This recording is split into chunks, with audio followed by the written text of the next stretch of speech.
Antes de começar, eu queria orar com vocês, e aí a gente começa, tá bom? Vamos orar. Senhor Deus, muito obrigado, porque o Senhor é um Deus que nos guarda, nos protege, o Senhor é um Deus que permite que a gente consiga entender a Tua palavra. Te agradeço por esse momento específico, por essa aula, pela vida de cada preá que está participando, e te peço também por aqueles que, de alguma maneira, não puderam participar, Senhor. Peço que o Senhor nos guarde e perdoe os nossos pecados. Isto eu te peço, te agradeço em nome de Jesus. Amém. Até a aula passada estava tudo bem, né? O Lisboa deu a aula. A partir da próxima aula já é pastor Lisboa. Então vocês tomem cuidado com ele aí, porque não sei quem teve a oportunidade de assistir, mas teve o culto que ele foi ordenado pastor, então agora o negócio vai começar a mudar um pouco aqui, tá? Vou ter que tomar mais cuidado no que eu falo. Depois que tem o culto de ordenação, aí já viu, né? Tô brincando, mas aproveitar aí, parabenizar o Lisboa por mais essa etapa. Realmente eu fiquei muito feliz, acho que todos nós, como participantes do ministério aí, é um privilégio. Parabéns mesmo, que você continue aí nesse caminho, tá? E, outra vez, né, agora a gente tem que tomar cuidado, viu, turma? Só para vocês lembrarem, então, pastor Lisboa, a partir de agora. Tô brincando. Obrigado, Efraim. Valeu, pessoal. Tinha uns preás lá. Valeu pela presença. Bom, vamos lá, então. Nós estamos na nossa grande história, né? Como sempre, todo início da aula, a ideia é a gente revisar o que foi abordado nas aulas anteriores. Às vezes teve alguém que não conseguiu participar, e os outros também que estão participando durante a semana toda, é muita informação, então acho que é bem importante essa revisão das aulas, tá? De maneira geral, o nosso curso está focado, está pautado nessa figura, tá? Ela representa praticamente uma linha do tempo, tá? Onde nós temos aqui, do nosso lado esquerdo da tela, a criação, ou seja, quando Deus cria a humanidade, cria o homem, cria a mulher, faz tudo que existe aqui nesse mundo. E aqui do nosso lado direito, nós temos aqui o final do Antigo Testamento, tá? Então, e aqui em azul, nós temos datas, tá? Anos. Então, como o nosso calendário, ele é dividido em antes de Cristo e depois de Cristo, a gente tem uma sequência numérica onde ela vai diminuindo, né? Vai de em torno de 2.200 anos até 430, porque depois nós temos um período aí em torno de 400 anos onde não tem nenhum acontecimento registrado na Bíblia, e a partir daí a gente zera o nosso calendário. Inclusive, eu já falei na outra aula também, nós estamos em sincronia com o que o Fernando está abordando no culto, porque ele está começando a partir do zero lá, tratando o livro de Lucas e falando sobre o nascimento de Jesus, uma série de coisas, tá? Então, o que nós estamos vendo aí vem antes do que ele está tratando no culto. Eu acho que, como tudo na Bíblia, são assuntos que se complementam, tá?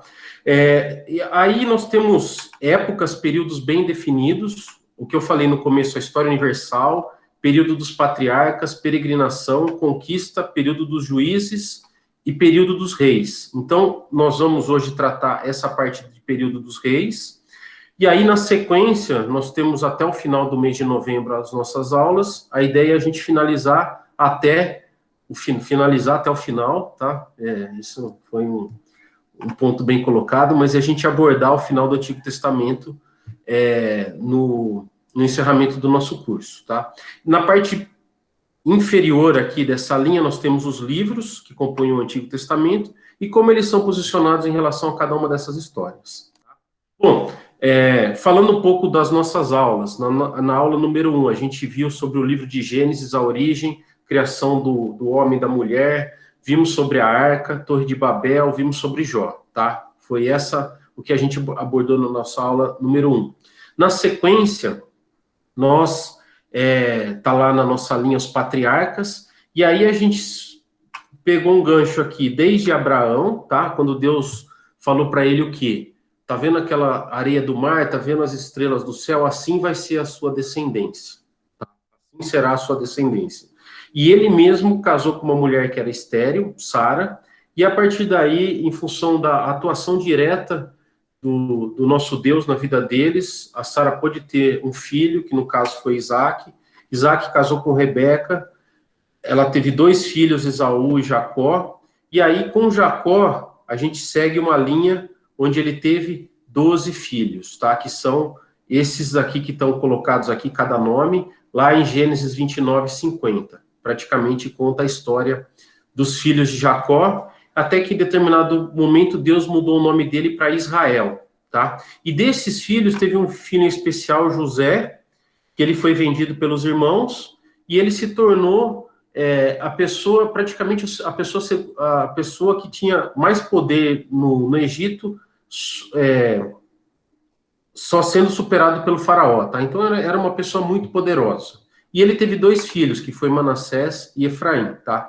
Isso é muito importante a gente estar discutindo aqui, porque a nossa aula de hoje vai partir dessa história. Aliás, tudo parte dessa história, né, quando a gente pensa na Bíblia, tá? Mas eu vou destacar um pouco essa parte aqui, que são os 12 filhos de Israel, de Jacó, tá? Na sequência, nós estudamos sobre o livro de Êxodo, onde a gente viu o nascimento de Moisés, tudo que ocorreu de Moisés, desde a condução do povo saindo do Egito. Passamos pelo livro de Levítico, que a gente viu que era, ou seja, o livro de Levítico tratava como o povo poderia se relacionar com Deus. Passamos pelo livro de Números, que mostra toda a peregrinação que o povo teve no deserto. E aí a gente chegou no livro de Deuteronômio, que depois que toda aquela geração que não pôde entrar na Terra Prometida, Moisés passa outra vez todas as instruções para aquele povo a partir do livro de Deuteronômio, ou seja, um lembrete, um resumo do que ele tratou nos livros anteriores, tá?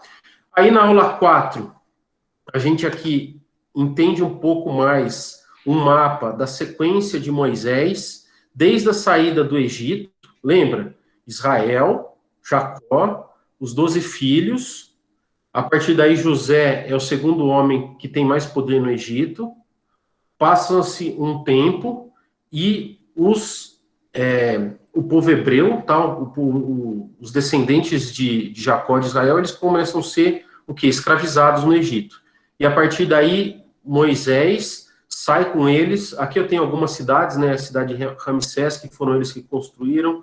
E aí tem toda uma trajetória durante todo um período em que esse povo peregrinou pelo deserto, tá? Saindo daqui para chegar aqui na cidade de Jericó, aonde eles chegam com Josué. Próximo a chegar na cidade de Jericó, Moisés morre, tá? Aqui próximo a esse monte.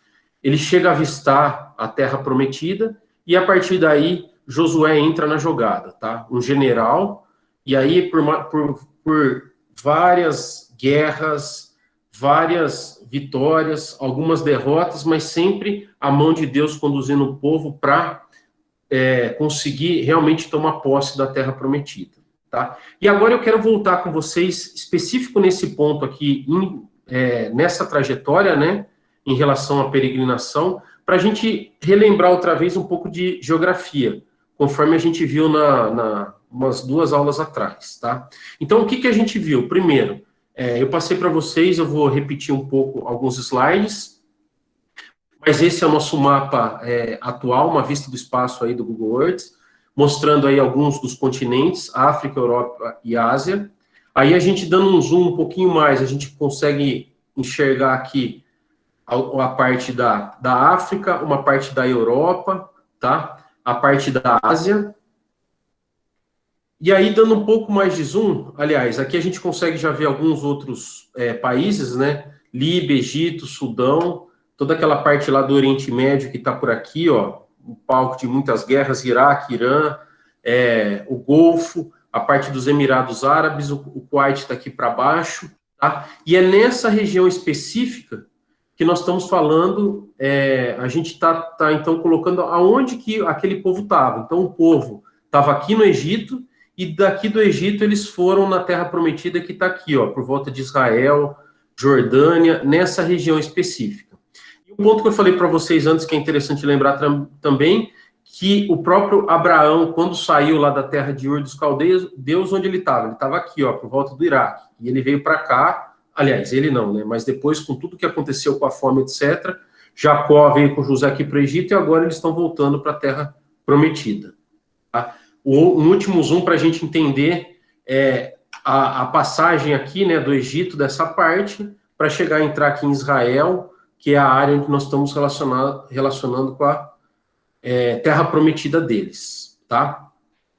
Essa daqui foram aquelas cidades, aqueles principais pontos que eles atravessaram, que a gente tem os relatos na Bíblia, onde aconteceu cada uma das coisas, aqui no Monte Sinai, onde eles receberam as leis, o bezerro de ouro, e cada cidade dessa daqui teve um evento específico. Tá? E aí eu queria puxar isso para a nossa aula de hoje. Na realidade, tá, nessa transição, naquela aula que eu falei sobre Josué, logo depois que Josué chega e assume a Terra Prometida, o que ele faz? Lembra dos filhos de Jacó, de Israel, que são os 12 filhos? A partir daí, ele cria as 12 tribos, tá? E a hora que eles começam a assumir a Terra Prometida, ele separa um pedaço para cada uma das tribos. Então, eu queria colocar para vocês como que é essa separação. Eu procurei alguns mapas, mas nenhum mapa dá uma precisão muito grande, então são ideias do que poderiam ser essa divisão. Pode ser que tenha algumas diferenças, mas eu queria compartilhar com vocês essa divisão das terras, tá? Então, vamos olhar aqui, ó, no nosso canto superior, do lado esquerdo, os filhos de Jacó, né, que teoricamente são as 12 tribos de Israel, e aí a gente vai entender para cada filho, para cada tribo. Quando a gente pensa naquela época tribo, não é uma conotação geográfica igual nós temos muito hoje aqui, tá? Eles separavam como tribo as famílias, se bem que agora nós vamos falar numa divisão geográfica. Então vamos lá, o primeiro filho aqui do lado esquerdo, com Lia, que ele teve foi qual? Rúben, certo? Então, depois que Josué venceu aquelas guerras, tomou posse da Terra Prometida, ele começou a fazer a separação. E aí, Rúben, o que ele conseguiu, tá? Ele pegou essa parte aqui da Terra Prometida, foi dedicada à tribo de Rúben. Depois nós temos Simeão, pegou essa outra parte, na parte inferior aqui embaixo, tá? Na sequência, Levi. O que aconteceu com Levi? Opa, deixa eu... Levi foi uma tribo que foi selecionada para adorar a Deus e cuidar de todos os rituais, todas as coisas relacionadas com o templo e tudo que envolvia adoração relacionada ao nosso Deus. Então, especificamente, a tribo de Levi não teve uma área geográfica destinada para eles, tá? Então, nós, na divisão geográfica, nós não temos uma área destinada à tribo de Levi. Aí nós temos o quê? Judá, Issacar, Zebulon, Gade, Asser, José. O que aconteceu com José? José foi levado lá, o José estava lá no Egito, né? E quando Jacó, antes um pouco de Jacó morrer, o que ele falou? Ele adotou os 2 filhos de José, Manassés e Efraim, como filhos dele. Então, dessas tribos, tirando a tribo de Levi, e como José, o próprio Jacó, Israel, adotou Manassés e Efraim como possíveis herdeiros deles, nós temos a tribo de Efraim e a tribo de Manassés também, tá? E aí nós temos a tribo de Benjamim, Dan e Naftali. Então, eu achei bem pertinente passar para vocês, nesse resumo, como que foi a separação das tribos. Então, esse é o mapa, tá? Uma ideia de como as tribos foram separadas em função de cada uma delas, tá? Nós podemos ter algumas mudanças, por exemplo, tem alguns mapas que colocam uma parte da tribo de Dan aqui na parte superior, nós temos outros que colocam Benjamim numa área maior, mas eu resolvi colocar esse para passar para vocês como que foi essa separação.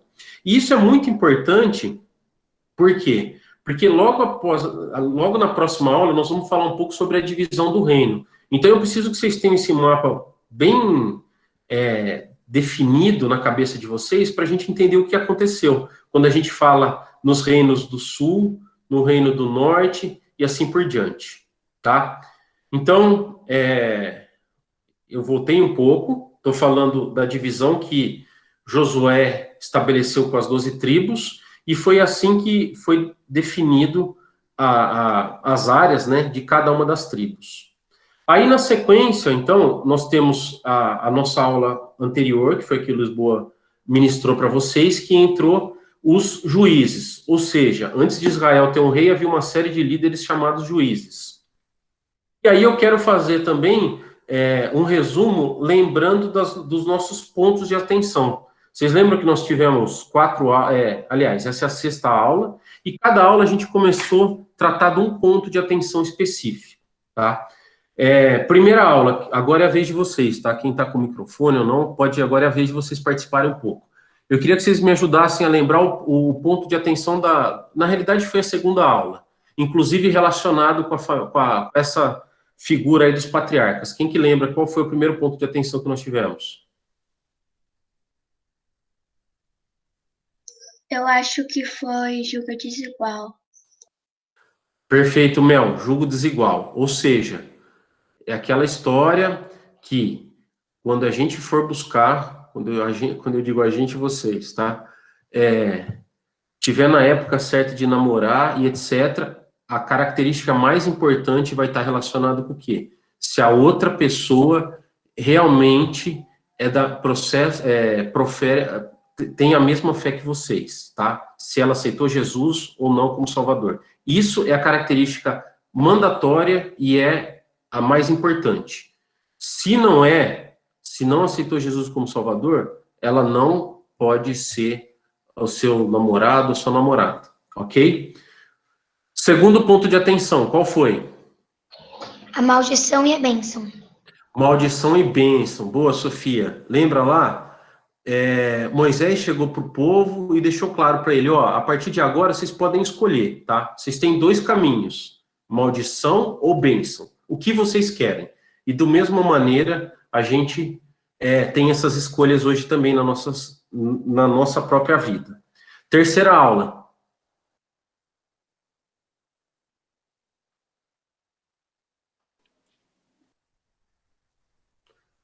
Vamos escolher aqui do meu lado, deixa eu ver. Terceira aula, nós estávamos falando de Josué. Lembra? O que ele falou para o povo lá em Josué, capítulo 1? A coragem. Isso, ser forte e corajoso, tá? Vocês vão passar por dificuldade, não vai ser uma coisa fácil, mas realmente vocês têm que ser forte e corajoso. Eu não vi quem que falou, mas tá perfeito, tá? E aí... Eu. Eu quem? Sofia. Ô, Sofia, obrigado mais uma vez. Então, combinado. Olha lá, sejam fortes e corajosos, tá? E na aula passada, eu não participei da aula passada. Agora é que eu preciso mais da ajuda de vocês em relação qual que foi o ponto de atenção que vocês tiveram na aula passada. O ciclo de desobediência do povo.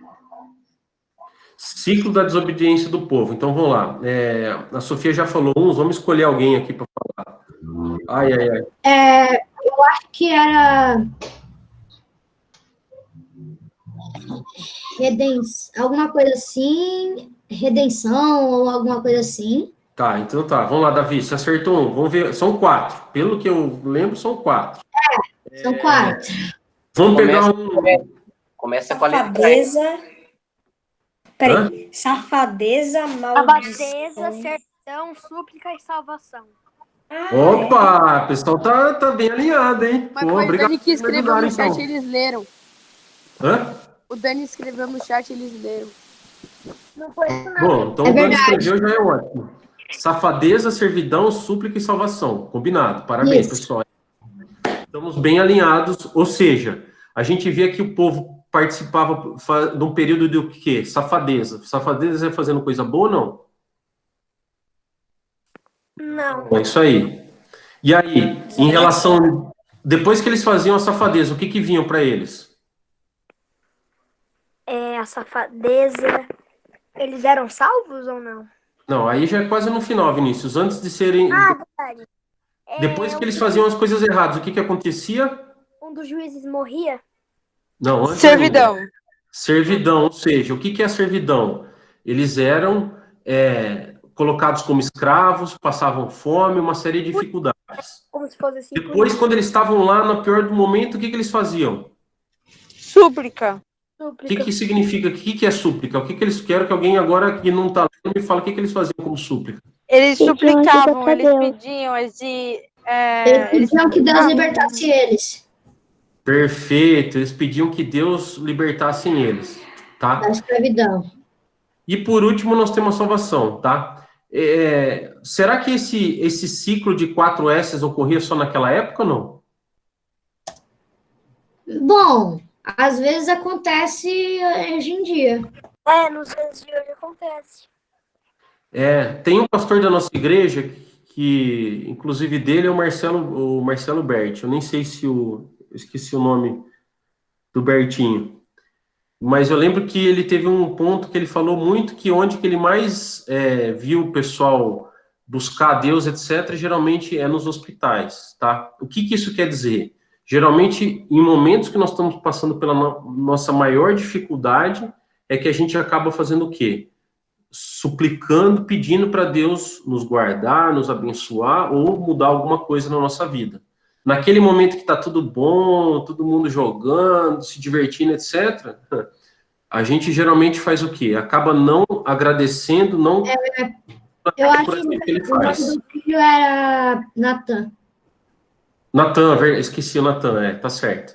Mas, então, esse ciclo aí dos 4 S's, safadeza, servidão, súplica e salvação, é um ciclo que aconteceu naquele tempo, mas é muito real nos dias de hoje, tá?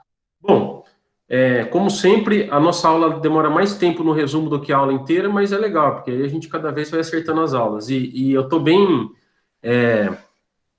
feliz aí pelo fato de vocês estarem conhecendo a parte da história e tendo essas aplicações que são bem importantes, tá? Então, agora vamos para a nossa aula de hoje, tá? Na nossa aula de hoje, acompanhando a nossa figura, nós estamos aqui, ó, início da monarquia israelense.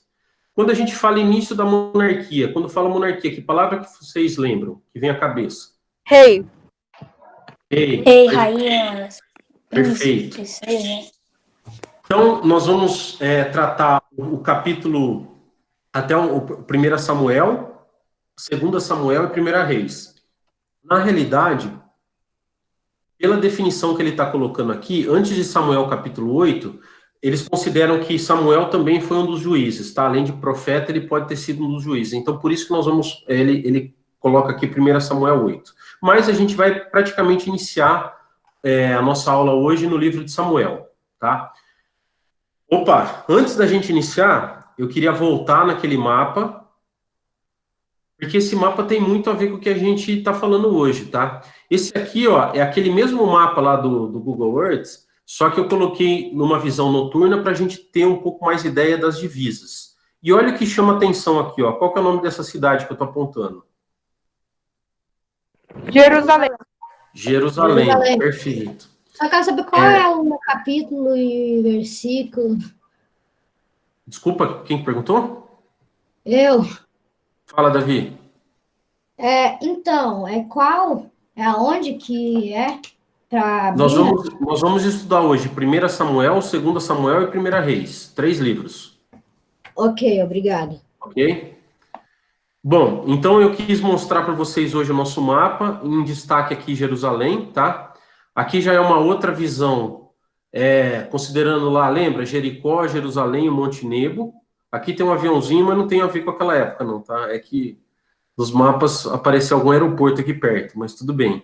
E a ideia aqui de trazer esses mapas para vocês é realmente vocês entenderem que tudo que a gente está colocando na Bíblia não é um conto, não é uma história inventada, mas se a gente for lá em Jerusalém, se a gente for nesses lugares, a gente consegue ter comprovações de muitas das coisas que a Bíblia está relatando, tá? Por isso que eu estou colocando os mapas. E volto aqui para essa divisão aqui das 12 tribos. Então, nós estamos com o reino de Israel com essas 12 tribos, tá? Lembra, até agora eles não têm um rei, eles passaram por um período da época dos juízes, ou seja, eram líderes momentâneos, temporários, que de alguma maneira atuava em prol do povo como um todo.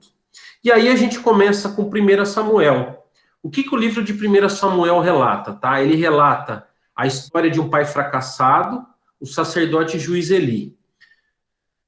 Eu não vou ter tempo, eu tenho tanto detalhe que eu queria falar com vocês, mas não dá tempo para a gente ir nos detalhes, tá? Mas Eli teve problemas sérios com os filhos deles, tá? Os filhos deles, para vocês terem uma ideia, começaram a comer as ofertas que o povo dava para Deus, e moral da história, os dois morreram. Mas ele era o sacerdote, o juiz, e foi com ele que praticamente começa o nosso livro, onde a Ana, mãe de Samuel, era uma pessoa que não estava tendo filhos, e aí ela decide dedicar o filho dela para servir a obra de Deus. E aí que nasce Samuel, tá? Então, Samuel nasceu, na época, quando ela estava lá pedindo pelo nascimento dele e tal, o povo achava que ela estava bêbada e etc. Mas vamos pular os detalhes e vamos nos pontos principais, tá? Senão não vamos conseguir acabar nossa aula hoje. Mas moral da história, Ana teve um filho, esse filho é Samuel, e aí quando chegou na idade dele, que ela tinha prometido, Samuel vai o quê? Vai trabalhar junto com o profeta, no caso Eli, e foi bem interessante. Alguém lembra como que foi o chamado de Samuel ou não? Eu lembro. Como foi o quê? Chamado de Samuel. Eu Foi lembro. que uma voz ficou chamando ele. Quando ele estava dormindo, uma voz ficou chamando ele pensava que era Eli. Aí ele ficava indo no quarto de Eli, perguntando o que ele queria e tudo mais, até que teve uma hora que ele conversou com Deus. Perfeito, até uma hora que ele falou, não, vai lá que é Deus que está falando com você, né? Nota 10 essa turma, hein? Parabéns, é isso aí. E aí, a gente continua, então, ou seja, a partir daí, Samuel assume a liderança, né? E eles estavam num período de guerra, onde os próprios filisteus haviam invadido a terra, guerreado e tomado a Arca do Senhor. Ou seja, lembra a Arca da Aliança lá, da época de Moisés? Os filisteus foram lá e tomaram essa arca. E eu tenho uma foto aqui, que eu coloquei nesse slide. Então agora o Davi, a Sofia, quem mais já respondeu? Deixa eu ver aqui. Davi, Sofia, a Mel já respondeu também. Então agora vamos ver os outros aqui, alguém que não respondeu ainda. Quando vocês olham essa foto aqui, alguém lembra o que aconteceu relacionado a essa foto, nessa história aí dos filisteus ou não? Eu lembro. Vamos lá, Nina, agora é a sua vez. Eles colocaram a Arca do Senhor lá no templo lá do Deus deles.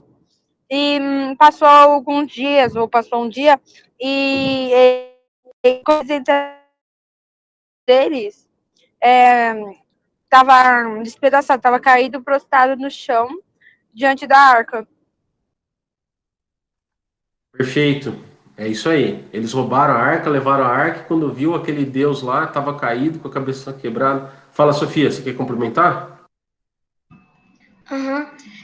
Eu lembro que era uma guerra que eles queriam ganhar a guerra contra os filisteus, e daí eles lembraram que antigamente eles precisavam levar a arca no meio da guerra. Eles levaram a arca, mas a guerra eles perderam e os filisteus levaram a arca para mostrar para todo mundo que eles ganharam a guerra. Eles deixaram na frente do Deus dele, e daí, no dia seguinte, eles acharam o Deus dele caído e quebrado. Perfeito. Aí depois a gente tem uma continuação, quando a arca voltou para o povo de Israel, né? E aí também é um episódio muito interessante. Lembra que foram segurar a arca? O que aconteceu com os que tentaram segurar a arca? Morreu. Perfeito, é isso aí. Bom, então estamos bem alinhados, tá? Então essa é a história de 1 Samuel, que começa aí falando de Samuel. O Samuel assume a liderança do povo e cumpre o seu ministério, tá? Convida o povo a arrependimento nacional e os conduz a uma vitoriosa batalha contra os filisteus. Lembra dos 4 S's? Safadeza, Servidão, súplica e súplica, salvação. Nós temos aí praticamente os 4 S's ocorrendo outra vez, tá? Só que agora é Samuel que está liderando o povo e consegue fazer com que o povo vença os filisteus. Um parênteses aqui na nossa história, tá?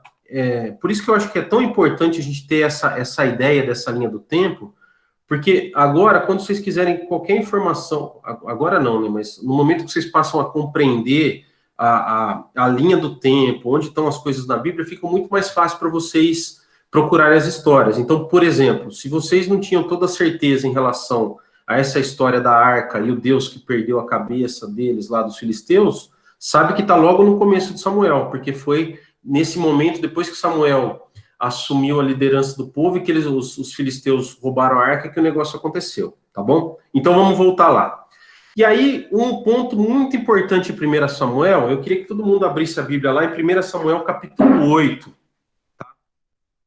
Essa história aqui eu gosto muito de contar quando eu estou, tantas vezes na coinonia, dando aula para vocês, que é quando o povo começa a pedir um rei. Não sei quem já abriu a Bíblia, vamos lá? Israel capítulo 8, né? Posso ler? Desculpa só um pouco. Quem falou? O Davi. Calma aí, eu vou ter que separar alguns versículos que eu queria ler tudo, mas não tem. Mas tudo bem, agora nós vamos ler assim, cada um vai ler um versículo, tá? Então, no capítulo 8, o título lá está lá, de 1 Samuel, né? Israel pede um rei. Quando envelheceu, Samuel nomeou seus filhos como líderes de Israel, seu filho mais velho chamado Joel e o segundo Abias. Eles eram líderes em Berseba, mas os filhos dele não andaram em seus caminhos. Eles se tornaram gananciosos, aceitavam suborno e pervertiam a justiça. Ô Davi, lê o versículo 4, por favor.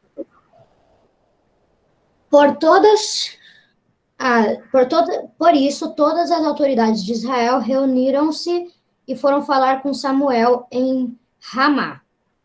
Ou seja, os dois filhos de Samuel, de alguma maneira, não era condizente para eles assumir a liderança do povo.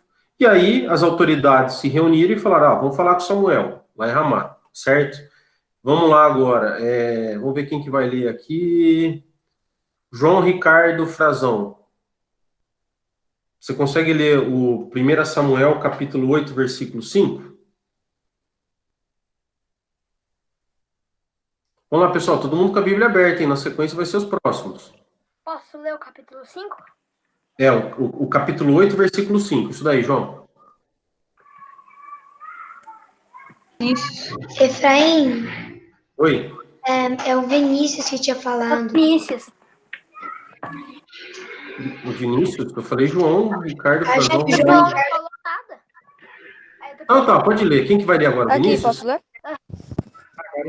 Deixa o João ler, depois você lê, Vinícius, pode ser? Não, é o João. João, Então vai lá, João. só os 5? Só o versículo 5.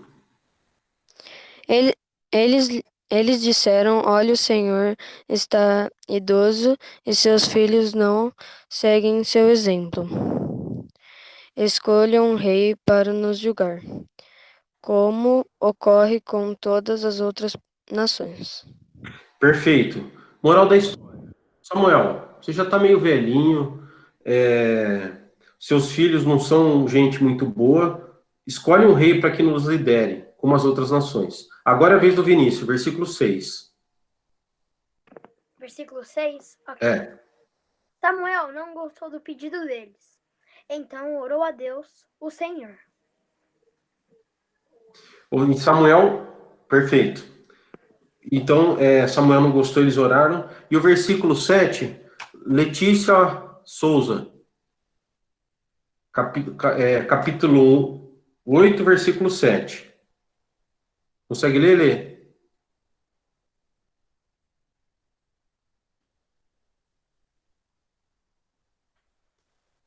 Eu lembro que da outra vez da Letícia, ela estava com algum problema. Então, vamos ver quem vai no lugar dela. Bom, eu tenho aqui a Mônica Luba, eu sei que não é a Mônica, é a Helena. Helena, você consegue ler o Samuel, 1 Samuel, capítulo 8, versículo 7?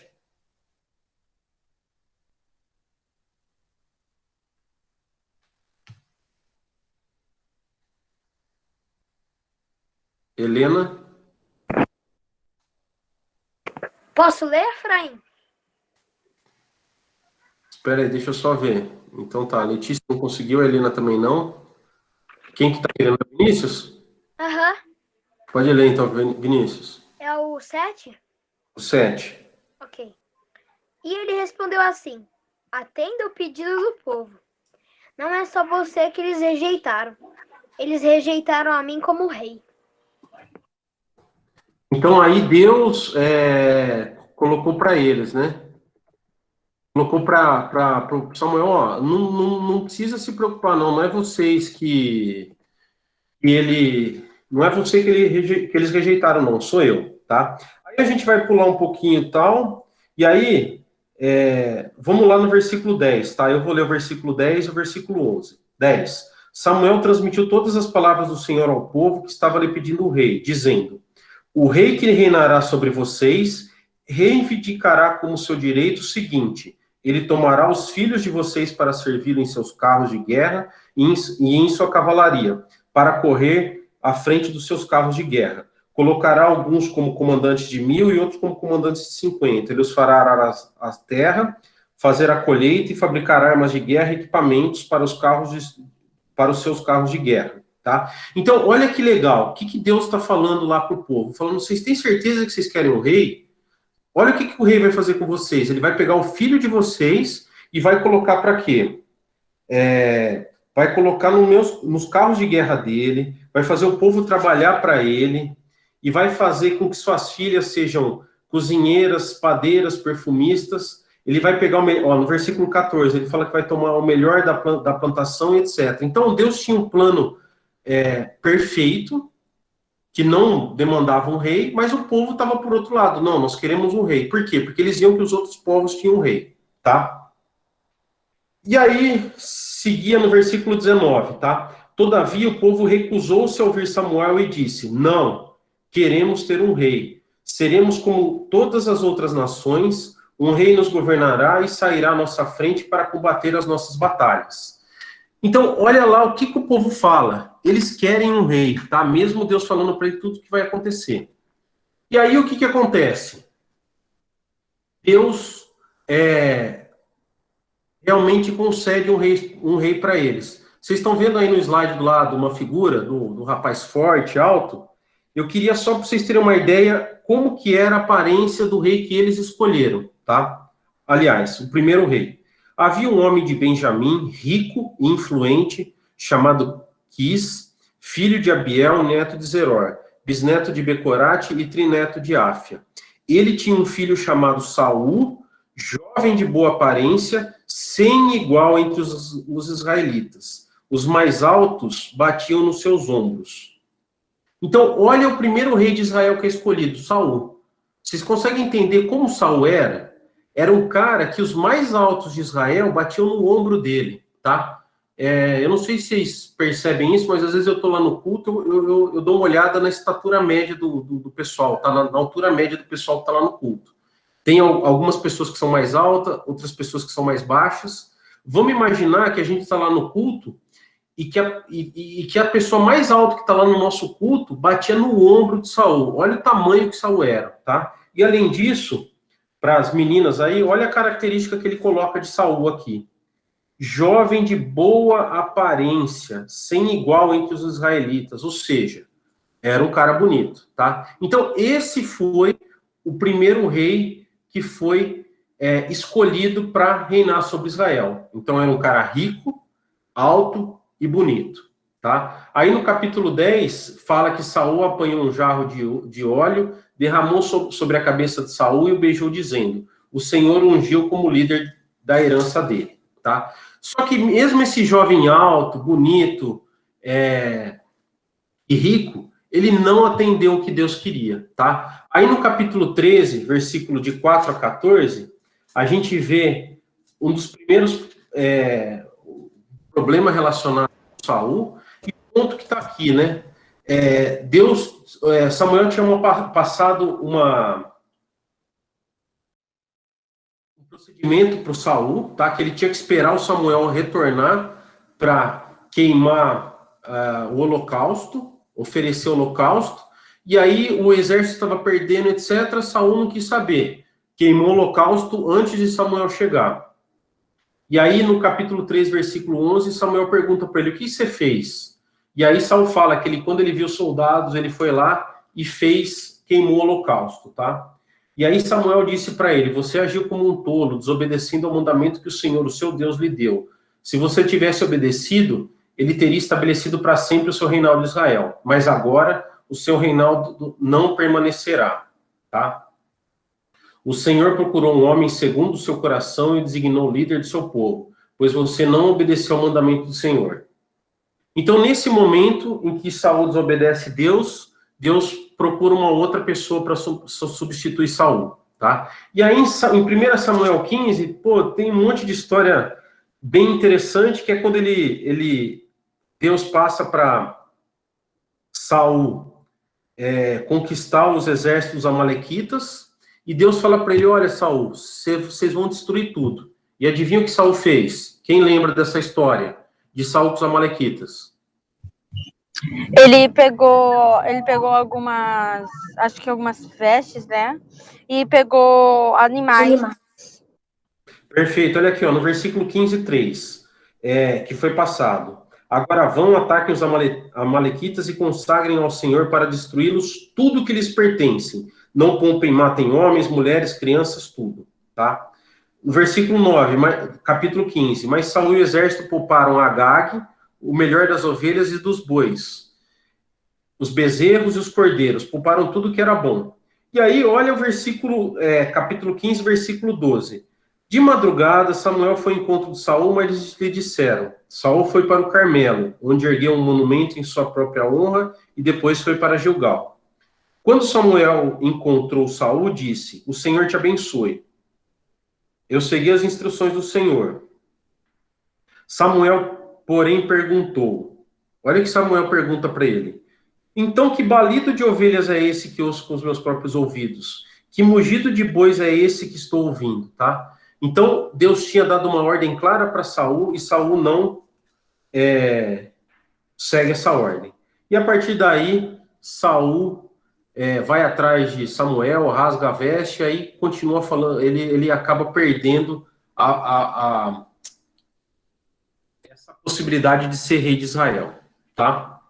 Aí vamos para 2 Samuel, tá? Nós temos aí já a guerra de Davi com Golias, Davi vence Golias. Nesse interim, Samuel faz o que Deus quer e vai atrás de um novo rei. Ele vai na casa de Jessé.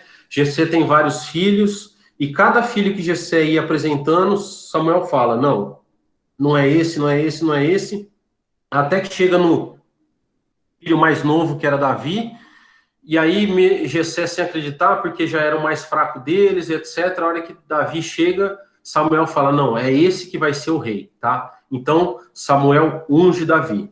E aí, durante todo o 1 Samuel, tem essa história de Davi com Golias, a amizade de Davi com Jonas, que é filho de Samuel, a batalha que começa a ter entre Davi e Saul, porque Saul sabe que Davi vai acabar tomando o lugar dele, tem a morte de Samuel, tá? Durante a batalha entre Davi e Saul, algumas vezes Davi teve a opção de matar Saul, ele acabou não matando.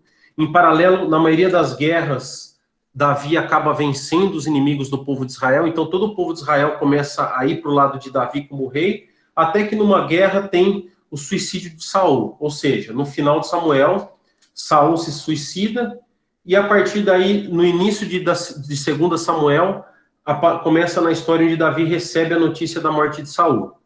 Ele recebe a notícia onde o cara que veio trazer a notícia, na realidade, foi a pessoa que ajudou Saul a se suicidar, e ele acaba matando esse mensageiro também.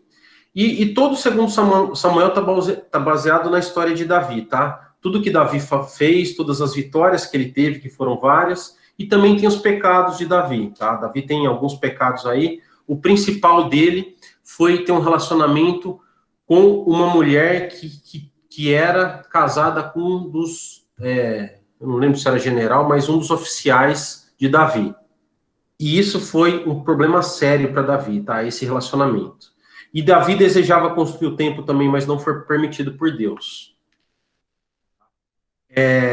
Então, Davi tem esse pecado, ele se relaciona com uma mulher que era casado com um oficial da guarda dele, tá? Alguém lembra do nome da mulher ou não?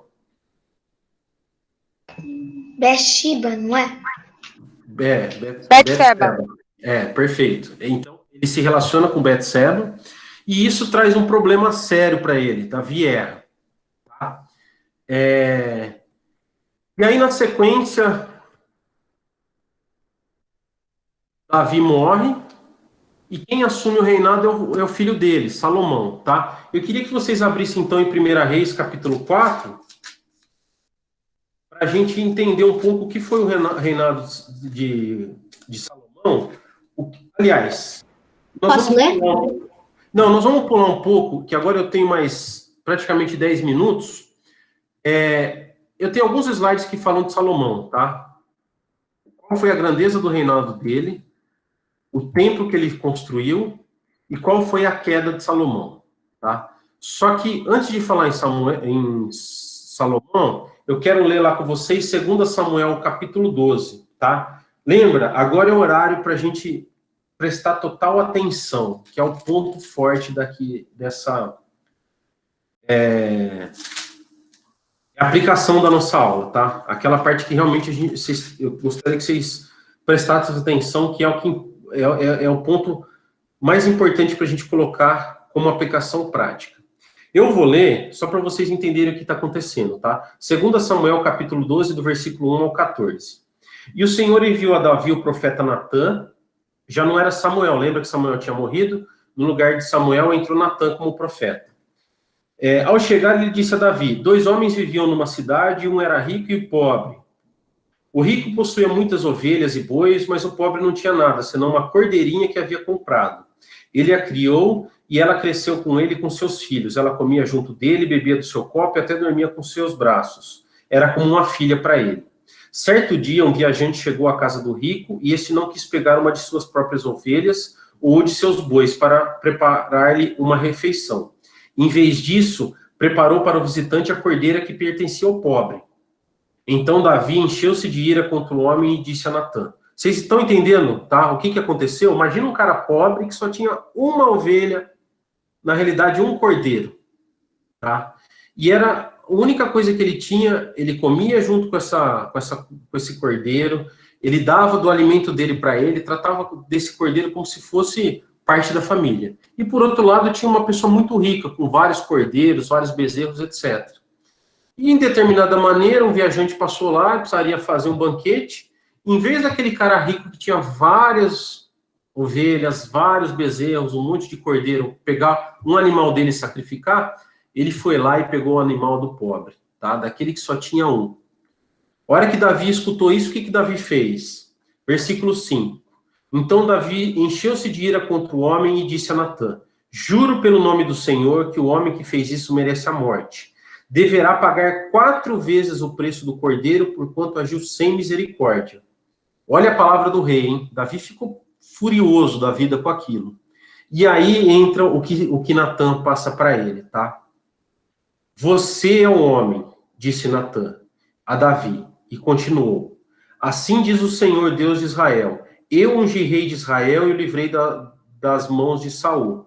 Dei-lhe a casa e as mulheres do seu senhor. Dei-lhe a nação de Israel e Judá. E se tudo isso não fosse suficiente, eu lhe teria dado mais ainda. Por que você desprezou a palavra do Senhor, fazendo o que ele reprova?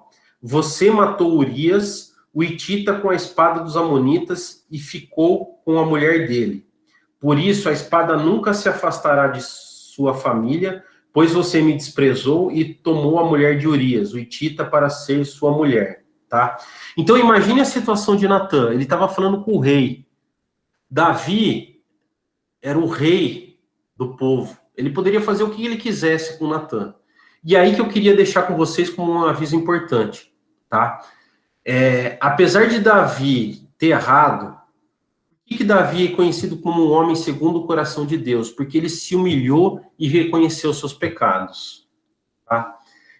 No versículo 13, ele fala o seguinte: então Davi disse a Natan, pequei contra o Senhor. Olha o reconhecimento, ele poderia ser uma pessoa que, como rei, mata esse profeta, acaba com isso, eu não quero saber, eu estou certo, mas não.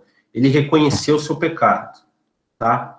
E Natan respondeu, o Senhor perdoou o seu pecado, você não morrerá. Então, da mesma maneira que Davi tinha feito uma coisa muito grave, ele teve um relacionamento com uma mulher que era casada com um oficial da guarda, ele tentou corrigir isso uma vez, tentou corrigir isso 2 vezes, ele trouxe Urias de volta da guerra, até que ele viu que não tinha mais jeito, que Betseba estava grávida, mandou Urias de volta e mandou matar Urias. Mesmo assim, com o reconhecimento dele, Deus perdoou ele e falou que ele não ia morrer, tá? Só que aí, lembra que nós temos aquela, na segunda aula, a nossa aplicação, vocês podem escolher entre bênção e maldição? Isso aqui acaba sendo uma escolha relacionada à maldição, tá? Olha o que o profeta fala no versículo 14, lá para Davi. Entretanto, uma vez que você insultou o Senhor, o menino morrerá. Depois que Natan foi para casa, o Senhor fez adoecer o filho que a mulher de Urias dera a Davi, e Davi orou para ele, etc. Tá? Então, tem uma consequência, mas Deus perdoou Davi por aquele pecado que ele tinha cometido. Tá? Então, eu queria deixar para vocês que mesmo Davi, uma pessoa tão poderosa, uma pessoa que era rei, pecou, da mesma maneira que nós pecamos hoje em dia, e aí que está a diferença. Lembram? Safadeza, servidão, súplica e salvação. Tá? Essas palavras, esses termos, eles podem mudar um pouco a nomenclatura. Tá? Nós podemos pensar pecado, arrependimento e salvação. E tem tudo a ver com lá que nós vimos no começo, bênção ou maldição.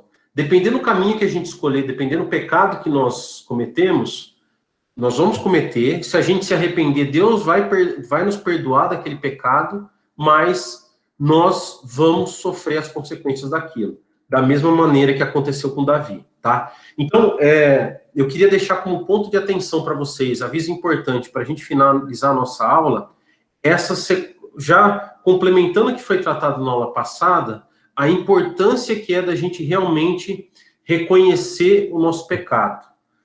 Realmente se arrepender do que a gente está feito errado. Do que a gente tem feito errado. Lembra que eu falei para vocês? Luz e escuridão,